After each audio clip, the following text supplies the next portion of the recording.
ఏపీలో నకిలీ ఓట్ల పంచాయతీ కొనసాగుతోంది. ఎన్టీఆర్ జిల్లా జగ్గయ్యపేటలో ఫార్మ్ 7 ద్వారా టీడీపీ సానుభూతి పట్ల ఓట్లు తొలగిస్తున్నారని ఆ పార్టీ మాజీ ఎమ్మెల్యే శ్రీరామ్ తాతయ్య ఆరోపించారు. ఒక వ్యక్తికి ఒకే పోలింగ్ బూత్ లో 3 ఓట్లున్నా తొలగించడం లేదని ఆగ్రహం వ్యక్తం చేశారు. మరోవైపు ఎన్టీఆర్ జిల్లా వ్యాప్తంగా పెద్ద ఎత్తున టీడీపీ ఓట్లు తొలగించేందుకు కుట్ర జరుగుతోందని కలెక్టర్ కు ఫిర్యాదు చేశారు జిల్లా టీడీపీ అధ్యక్షుడు నెట్టెం రఘురాం. ఏపీలో నకిలీ ఓట్ల వ్యవహారంపై వైసీపీ టీడీపీ మధ్య మాటల యుద్ధం నడుస్తుంది. ఒకరిపై ఒకరు విమర్శలు ప్రతి విమర్శలతో ఏపీ రాజకీయం వేడెక్కుతుంది. తాజాగా టీడీపీ నేతల ఆరోపణలకి కౌంటర్ ఇచ్చారు Jaggayyapeta YCP MLA Samineni Udayabhanu. TDP నాయకులే వైసీపీ ఓట్లను తొలగించాలని ఫామ్ 7 ఇస్తున్నారని ఆరోపించారు. ఒక వ్యక్తికి 1 కంటే ఎక్కువ ఓట్లు ఉంటే తొలగించాల్సిందే అన్నారు ఉదయభాను. మిషాంగ్ తుఫాన్ పై ప్రధానమంత్రి నరేంద్ర మోదీకి టీడీపీ అధినేత చంద్రబాబు లేఖ రాశారు. తుఫాన్ కారణంగా తీవ్ర స్థాయిలో నష్టపోయిన ఏపీ ప్రజలను ఆదుకోవాలని కోరారు. 22 లక్షల ఎకరాల్లో పంటలు దెబ్బతిన్నాయని, ప్రాణ ఆస్తి నష్టం జరిగిందని, తుఫాను తీవ్రత దృష్ట్యా మిషాంగ్ తుఫాన్ జాతీయ విపత్తుగా ప్రకటించి సాయం చేయాలని విజ్ఞప్తి చేశారు చంద్రబాబు.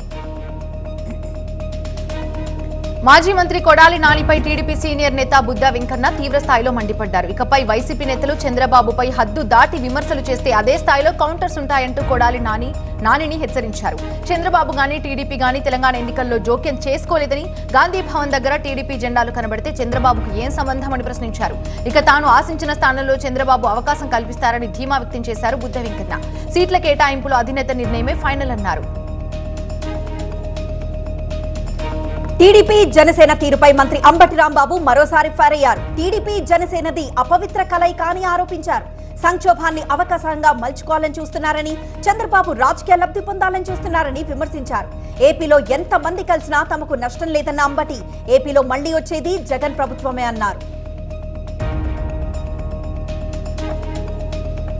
వైఎస్ఆర్ కడప జిల్లా కమలాపురం నియోజకవర్గం చెన్నూరులో ఎమ్మెల్యే రవీంద్రనాథ్ రెడ్డి ఆధ్వర్యంలో సామాజిక సాధికార బస్సు యాత్ర సాగింది. బస్సు యాత్ర సభలో మంత్రులు ఆదిమూలపు సురేష్, అంజాద్ బాషా, మెరుగు నాగార్జున, కడప ఎంపీ వైఎస్ అవినాష్ రెడ్డితో పాటు పలువురు ఎంపీలు ఎమ్మెల్యేలు పాల్గొన్నారు. నమ్మి ఓటు వేసినందుకు సీఎం జగన్ ప్రభుత్వం సామాజిక సాధికారతకు కృషి చేసిందన్నారు మంత్రి ఆదిమూలపు సురేష్. అవినీతి చేశానని నిజాయితీగా మాజీ మంత్రి బాలినేని ఒప్పుకున్నారన్నారు జనసేన సీనియర్ నేత నాదెండ్ల మనోహర్. మంత్రిగా చేసిన వారే అలా చెప్తుంటే రాష్ట్ర ప్రజలు ఏ విధంగా ఆలోచించాలన్నారు. ఏపీలో ప్రతి శాఖలోనూ అవినీతే కనిపిస్తోందని, పాల వెలువ పథకం పాపాల వెలువ అని విమర్శించారు. బటన్ నొక్కాను అంటూ 9,600 కోట్లు అప్పు చేశారని ఆరోపించారు. రైతులకు కనీసం సాగునీరు కూడా ఇవ్వలేకపోతున్నారని నాదెండ్ల మనోహర్ మండిపడ్డారు. లోక కళ్యాణార్థం యానం ఎమ్మెల్యే గొల్లపల్లి శ్రీనివాస్ అశోక్ ఆధ్వర్యంలో మహాయజ్ఞం నిర్వహించారు. ఈ హరహర మహాయజ్ఞానికి స్థానికులు పెద్ద ఎత్తున హాజరయ్యారు.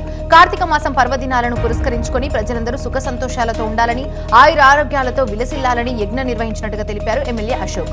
సాయంత్రం గోదావరి మాతకు అంగరంగ వైభవంగా పంచహారతులుంటాయని చెప్పారు. యానం ప్రజలు వరదలు, తుఫాన్లతో అనేక ఇబ్బందులకు గురవుతున్నారని ఆవేదన వ్యక్తం చేశారు ఎమ్మెల్యే అశోక్. రాజమండ్రి విమానాశ్రయ నూతన టెర్మినల్ విస్తరణ పనులకు కేంద్ర మంత్రి జ్యోతిరాదిత్య సింధియా శంకుస్థాపన చేశారు. వేద మంత్రోచ్చారణల మధ్య శంకుస్థాపన కార్యక్రమం వైభవోపేతంగా జరిగింది. సుమారు 347 కోట్ల రూపాయలతో టెర్మినల్ బిల్డింగ్, ఇతర అభివృద్ధి పనులు ప్రారంభించారు మంత్రులు. ఎయిర్పోర్ట్ టెర్మినల్ శంకుస్థాపనతో రాజమహేంద్రవరం ఎయిర్పోర్ట్ కు మరింత గుర్తింపు వస్తుందన్నారు ఏపీ మంత్రులు. దళిత సంఘాల ఆందోళనలతో గుంటూరు జిల్లా పొన్నూరు పట్టణంలో 144 సెక్షన్ విధించారు పోలీసులు. పొన్నూరు సెంటర్లోని అంబేద్కర్ విగ్రహానికి అపచారం జరిగింది. ఓ వ్యక్తి మద్యం సేవించి అంబేద్కర్ విగ్రహం మెట్లపైన చొక్కా విప్పేసి అసభ్యంగా ప్రవర్తించాడు. సమాచారం అందుకున్న పోలీసులు ఆ వ్యక్తిని అదుపులోకి తీసుకుని విచారించగా మాజీ సైనిక ఉద్యోగిగా తేలింది. ఈ ఘటనపై ఆగ్రహం వ్యక్తం చేస్తూ పొన్నూరు పట్టణంలో దళిత సంఘాలు ఆందోళన చేపట్టాయి. కోట్లాది హిందువుల కళ నిజం కాబోతోందంటూ అయోధ్య రామాలయంపై ఎమ్మెల్సీ కవిత ట్వీట్ చేశారు. అయోధ్య రామాలయ నిర్మాణ పనులు పూర్తి కావడాన్ని తెలంగాణతో పాటు దేశ ప్రజలంతా స్వాగతించాలన్నారు. ఆలయ సందర్శనకు అంతా ఎదురు చూస్తున్నామన్నారు కవిత. ఆర్టీసీ ఉద్యోగులకు సంబంధించి మంత్రి పొన్నం ప్రభాకర్ ఆసక్తికర వ్యాఖ్యలు చేశారు. ఆర్టీసీ ఉద్యోగులు మాత్రమే ప్రభుత్వంలో విలీనమయ్యారని, సంస్థ ప్రభుత్వంలో విలీనం కాలేదని చెప్పారు. కార్మికుల సమస్యలపై త్వరలోనే వారితో చర్చిస్తామన్నారు పొన్నం ప్రభాకర్. ఇక ఆర్టీసీ బస్సులో మహిళలకు ఉచిత ప్రయాణ హామీని అమలు చేయడం ఎంతో కీలకమన్నారు. మహిళల ఉచిత ప్రయాణాల అంశంలో చిన్న సమస్యలుంటే పరిష్కరిస్తామని చెప్పారు మంత్రి పొన్నం ప్రభాకర్. నిజామాబాద్ జిల్లా Bodhan depot conductor Narasimhulu over action చేశాడు. ఉచిత ప్రయాణం ఉన్న మహిళలకు టికెట్ ఇవ్వడం విమర్శలకు తావిచ్చింది. దీంతో కండక్టర్ ను విధుల నుంచి తప్పించిన ఆర్ఎం జానీరెడ్డి టికెట్ జారీ చేయడంపై ఆర్టీసీ ఎండీ సజ్జనార్ కూడా సీరియస్ అయ్యారన్నారు. విచారణ తర్వాత శాఖాపరమైన చర్యలు తీసుకుంటామని చెప్పారు సజ్జనార్. గత ప్రభుత్వంలో మద్యం డబ్బుల సరఫరాకు ప్రతిపక్ష నేతలను ఆపడానికి అంబులెన్స్లను వాడుకున్నారని ఆరోపించారు మెదక్ ఎమ్మెల్యే మైనంపల్లి రోహిత్ రావు. ఇకపై అలా కాకుండా ప్రజలకు ఉపయోగపడేలా చూడాలని అధికారులకు సూచించారు. మెదక్ పట్టణంలోని ప్రభుత్వ ఆసుపత్రిలో ఆరోగ్యశ్రీ మహాలక్ష్మి పథకాలను ఎమ్మెల్యే రోహిత్ రావు ప్రారంభించారు. మహిళలతో విద్యార్థులతో కలిసి ఎమ్మెల్యే బస్సులో ప్రయాణించారు. మెదక్ జిల్లా నర్సాపూర్లో ప్రోటోకాల్ రగడ చోటు చేసుకుంది. మహాలక్ష్మి పథకంలో భాగంగా ప్రారంభించిన మహిళలకు ఉచిత బస్సు కార్యక్రమానికి ఆహ్వానించకపోవడంతో అధికారులపై అసహనం వ్యక్తం చేశారు BRS MLA Sunitha Laxma Reddy. Protocol మార్చారా అంటూ జాయింట్ కలెక్టర్ ను నిలదీశారు. దీంతో కాంగ్రెస్ బీఆర్ఎస్ శ్రేణుల మధ్య వాగ్వాదం జరిగింది. ప్రజలకు ఉపయోగపడే పనులకు తమ సహకారం ఎల్లవేళలా ఉంటుందన్నారు మాజీ మంత్రి సనత్ నగర్ ఎమ్మెల్యే తలసాని శ్రీనివాస్ యాదవ్. అమీర్పేట ప్రభుత్వ హాస్పిటల్లో రాజీవ్ ఆరోగ్యశ్రీ సేవలతో పాటు ఆర్టీసీ బస్సులలో మహిళలకు ఉచిత ప్రయాణాన్ని ప్రారంభించారు. ఈ సందర్భంగా కాంగ్రెస్ పార్టీ ప్రజలకు ఇచ్చినటువంటి హామీలను అమలు చేయాలన్నారు. ఇచ్చిన హామీలను నిలబెట్టుకున్నప్పుడే ప్రజల్లో ప్రభుత్వాలపై విశ్వాసం పెరుగుతుందని చెప్పారు ఆయన. తెలంగాణ కాంగ్రెస్ 6 గ్యారంటీల్లో భాగంగా 2 గ్యారంటీల అమలుకు శ్రీకారం చుట్టింది. దానిలో భాగంగా మహిళలకు ఉచిత ఆర్టీసీ బస్సు ప్రయాణ పథకాన్ని ప్రారంభించారు రాజేంద్రనగర్ ఎమ్మెల్యే ప్రకాష్ గౌడ్. అలాగే రాజేంద్రనగర్లోని ప్రాథమిక ఆరోగ్య కేంద్రంలో 10 లక్షలకు పెంచిన రాజీవ్ ఆరోగ్యశ్రీ స్కీమ్ ను ప్రారంభించారు. ఈ కార్యక్రమంలో ఆర్డీఓతో పాటు పలు అధికారులు, Congress party in-charge Manikonda municipal chairman Kasturi Narender పాల్గొన్నారు. ములుగు జిల్లా గోదావరి మార్గంలో అక్రమ కలప స్మగ్లింగ్ పై అటవీశాఖ అధికారులు ఉక్కుపాదం మోపారు. ఛత్తీస్గఢ్ నుంచి భారీగా కలప తరలించి గోదావరి ఇసుకలో భద్రపరిచినట్టు సమాచారం అందడంతో తనిఖీలు చేశారు. ఈ క్రమంలోనే వెంకటాపురం మండల పరిధిలోని ఎదిర దగ్గర గోదావరి ఇసుకలో దాచినటువంటి కలపను స్వాధీనం చేసుకున్నారు. అలాగే వెంకటాపురం, వాజేడు మండలాల్లో గోదావరి తీరం వెంట అటవీశాఖ అధికారులు సోదాలు చేశారు. అవినీతితో కాంగ్రెస్ దేశ ప్రతిష్టను భ్రష్టు పట్టిస్తోందన్నారు బీజేపీ నేత లక్ష్మణ్. కాంగ్రెస్ ఎంపీలు అవినీతిలో రికార్డులు క్రియేట్ చేస్తున్నారని ఆరోపించారు. మరోవైపు ఎంఐఎం ను మచ్చిక చేసుకోవడానికే అక్బరుద్దీన్ ను కాంగ్రెస్ ప్రోటెం స్పీకర్ చేసిందన్నారు. ఇక మధ్యప్రదేశ్ సీఎం ఎంపికపై కసరత్తు జరుగుతోందని, ఎమ్మెల్యేల అభిప్రాయం మేరకు నిర్ణయం ఉంటుందన్నారు లక్ష్మణ్. అవినీతికి కాంగ్రెస్ కేర్ ఆఫ్ గా మారిందన్నారు తెలంగాణ బీజేపీ చీఫ్ కిషన్ రెడ్డి. కర్ణాటక రాష్ట్రంలో కాంగ్రెస్ అరాచక పాలన రాజ్యమేలుతుందని గుర్తు చేశారు. ఎంపీ ఇంట్లోనే 100 కోట్లు బయటపడ్డాయంటే దేశవ్యాప్తంగా కాంగ్రెస్ అవినీతి ఏ స్థాయిలో ఉందో అర్థం చేసుకోవచ్చన్నారు కిషన్ రెడ్డి.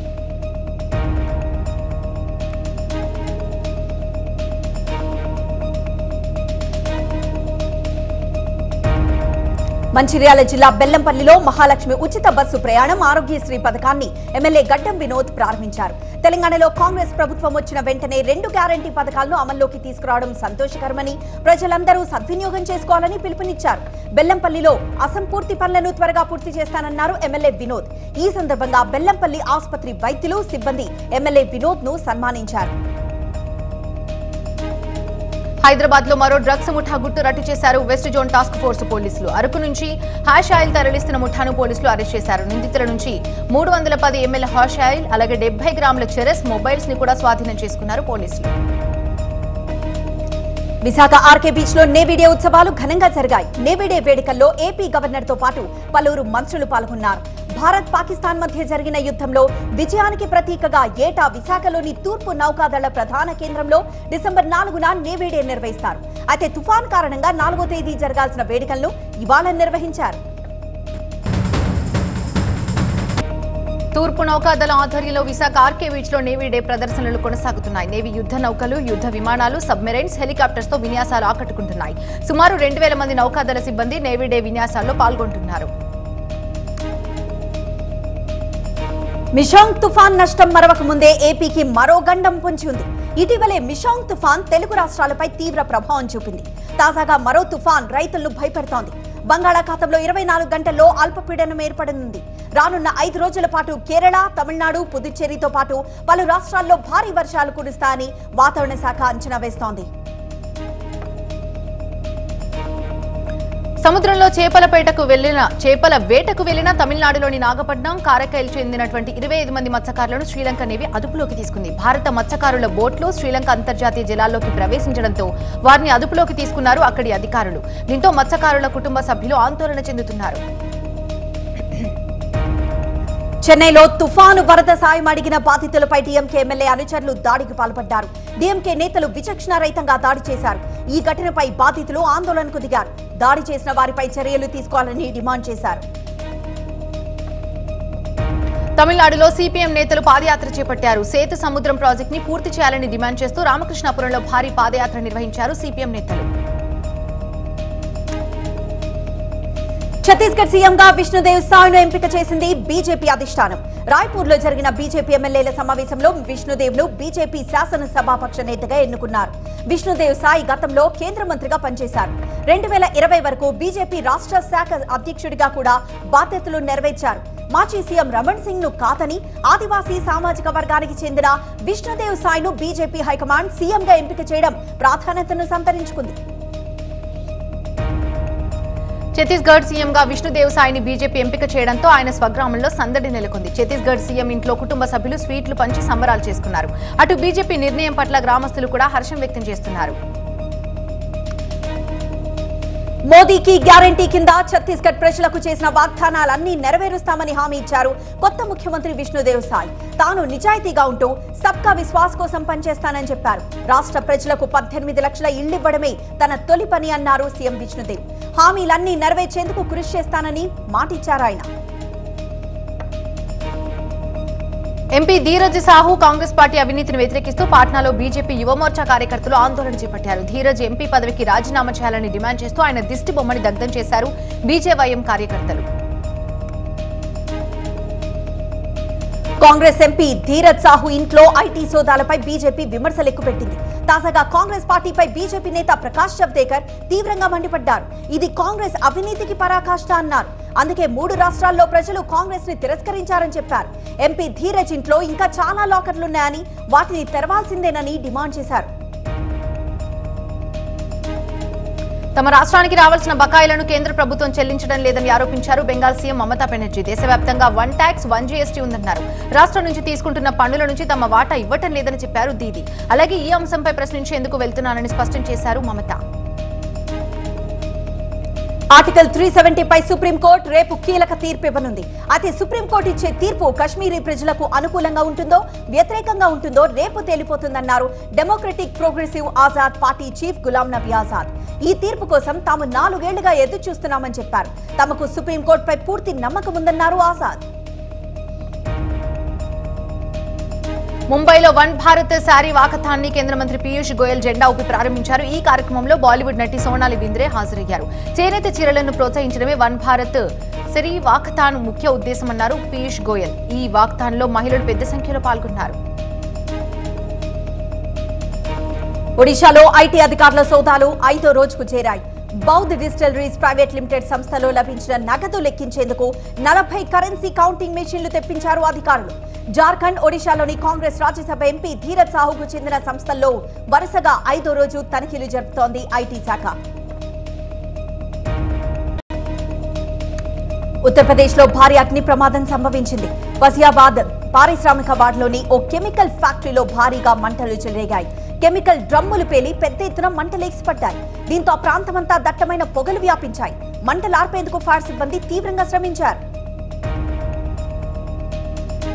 కారు అదుపు తప్పి చెరువులో పడటంతో 4 కళాశాల విద్యార్థులు మృతి చెందిన ఘటన కర్ణాటకలోని చిక్బల్లాపూర్లో చోటు చేసుకుంది. చిక్బల్లాపూర్ నుంచి బెంగళూరుకు వెళ్తుండగా ప్రమాదవశాత్తు కారు అదుపు తప్పి చెరువులో పడిపోయింది. సమాచారం అందుకున్న పోలీసులు ఘటనా స్థలానికి చేరుకుని సహాయక చర్యలను ముమ్మరం చేశారు. మృతులను బెంగళూరు రేవా కళాశాల విద్యార్థులుగా గుర్తించారు పోలీసులు. బీఆర్ఎస్ అధినేత మాజీ ముఖ్యమంత్రి కేసీఆర్ త్వరగా కోలుకొని అసెంబ్లీకి రావాలని సీఎం రేవంత్ రెడ్డి ఆకాంక్షించారు. హైదరాబాద్ సోమాజిగూడలోని యశోద ఆసుపత్రిలో కేసీఆర్ ను రేవంత్ పరామర్శించారు. మంత్రి సీతక్క, షబీర్ అలీతో కలిసి ఆసుపత్రికి వెళ్లిన రేవంత్ కేసీఆర్ ను పరామర్శించారు. ఆయన ఆరోగ్య పరిస్థితిని మాజీ మంత్రి కేటీఆర్ తో పాటు వైద్యుల్ని అడిగి తెలుసుకున్నారు రేవంత్ రెడ్డి. యశోద హాస్పిటల్లో కేసీఆర్ ని పరామర్శించారని, ఆయన క్రమంగా కోలుకుంటున్నారని చెప్పారు సీఎం రేవంత్ రెడ్డి. ఆయన వైద్యం కోసం అన్ని జాగ్రత్తలు తీసుకోవాలని సీఎస్ ని ఆదేశించామన్నారు. కేసీఆర్ త్వరగా కోలుకొని అసెంబ్లీకి రావాలని ఆకాంక్షిస్తున్నామని చెప్పారు. మంచి ప్రభుత్వ పాలన అందించడానికి ఆయన సూచనలతో పాటు ప్రజల పక్షాన అసెంబ్లీలో కేసీఆర్ మాట్లాడాల్సిన అవసరం ఉందని తెలిపారు. త్వరగా కోలుకొని అసెంబ్లీ సమావేశాల్లో కేసీఆర్ పాల్గొనాలని కోరుకున్నట్టుగా చెప్పారు సీఎం రేవంత్ రెడ్డి. పలువురు మంత్రులతో కలిసి హైదరాబాద్ ఎంసీహెచ్ఆర్డీని పరిశీలించారు సీఎం రేవంత్ రెడ్డి. యశోద ఆసుపత్రి నుంచి నేరుగా ఎంసీహెచ్ఆర్డీకి చేరుకున్న సీఎం ఎంసీహెచ్ఆర్డీ భవన ప్రాంగణంలో కలియ తిరిగారు. ఆ తర్వాత అధికారులతో సమావేశమయ్యారు. ఇక త్వరలో సీఎం క్యాంప్ ఆఫీస్ గా ఎంసీహెచ్ఆర్డీని మార్చేందుకు ప్రభుత్వం యోచిస్తోంది. ఈ క్రమంలోనే సీఎం రేవంత్ రెడ్డి స్వయంగా వెళ్లి పరిశీలించారు. మాజీ ముఖ్యమంత్రి కేసీఆర్ ఆరోగ్య పరిస్థితిని ఆయన కుటుంబ సభ్యులను అడిగి తెలుసుకున్నట్టుగా మంత్రి పొన్నం ప్రభాకర్ తెలిపారు. తన నియోజకవర్గానికి చెందిన కార్యకర్తను పరామర్శించేందుకు యశోద ఆసుపత్రికి రాగా అక్కడే ఉన్న కేసీఆర్ కుటుంబ సభ్యులను కూడా ఆయన కలిశారని తెలిపారు. కేసీఆర్ ఆరోగ్యంగా ఉన్నారని కేటీఆర్, హరీష్ రావు చెప్పారన్నారు. కేసీఆర్ కుటుంబ సభ్యులను కలవడంలో ఎలాంటి రాజకీయాలు లేవని, ఆయన త్వరగా కోలుకోవాలని దేవుణ్ణి ప్రార్థిస్తున్నట్టు తెలిపారు మంత్రి పొన్నం ప్రభాకర్. మాజీ సీఎం కేసీఆర్ క్రమంగా కోలుకుంటున్నారన్నారు బీఆర్ఎస్ సీనియర్ నేత వినోద్ కుమార్. కేసీఆర్ కు తుంటి రిప్లేస్మెంట్ ఆపరేషన్ సక్సెస్ కావడం ఆనందంగా ఉన్నా ఆయన్ను ఇలాంటి పరిస్థితుల్లో చూడడం బాధగా ఉందన్నారు. యశోద ఆసుపత్రిలో కేసీఆర్ ను పరామర్శించిన ఆయన కుటుంబ సభ్యులను వివరాలు అడిగి తెలుసుకున్నారు. 2-3 రోజుల్లో డిశ్చార్జ్ కావాల్సి ఉన్నా కొద్ది రోజుల వరకు యశోదలోనే ఉంచాలని కుటుంబ సభ్యులు అనుకుంటున్నారన్నారు వినోద్ కుమార్. మంత్రులుగా ప్రమాణ స్వీకారం చేసిన తర్వాత తొలిసారి ఖమ్మం జిల్లాకు చేరుకున్న డిప్యూటీ సీఎం భట్టి విక్రమార్క, పొంగులేటి, తుమ్మలకు కాంగ్రెస్ శ్రేణులు, అభిమానులు ఘన స్వాగతం పలికారు వారి ముగ్గురికి. ఈ సందర్భంగా ఖమ్మంలో భారీ విజయోత్సవ ర్యాలీ నిర్వహించారు. ఖమ్మంలో పర్యటించిన మంత్రులు భట్టి, పొంగులేటి, తుమ్మల విజయోత్సవ ర్యాలీ తర్వాత కూసుమంచి ప్రాథమిక ఆరోగ్య కేంద్రంలో 10 లక్షలకు పెంచిన ఆరోగ్యశ్రీని కూడా వారు ప్రారంభించారు. తెలంగాణ సచివాలయంలో ఆర్ఎండ్బీ శాఖ మంత్రిగా బాధ్యతలు చేపట్టారు కోమటిరెడ్డి వెంకటరెడ్డి. ఆయనకు నకరేకల్, మునుగోడు ఎమ్మెల్యేలతో పాటు అధికారులు పుష్పగుచ్చం ఇచ్చి శుభాకాంక్షలు తెలిపారు. తనపై భరోసాతో సీఎం రేవంత్ రెడ్డి ఇచ్చిన ఆర్ఎండ్బీ శాఖను సమర్థవంతంగా నిర్వహిస్తానన్నారు మంత్రి కోమటిరెడ్డి వెంకటరెడ్డి. సీఎం తనపై పెట్టుకున్న నమ్మకాన్ని వమ్ము కాకుండా చూస్తానన్నారు.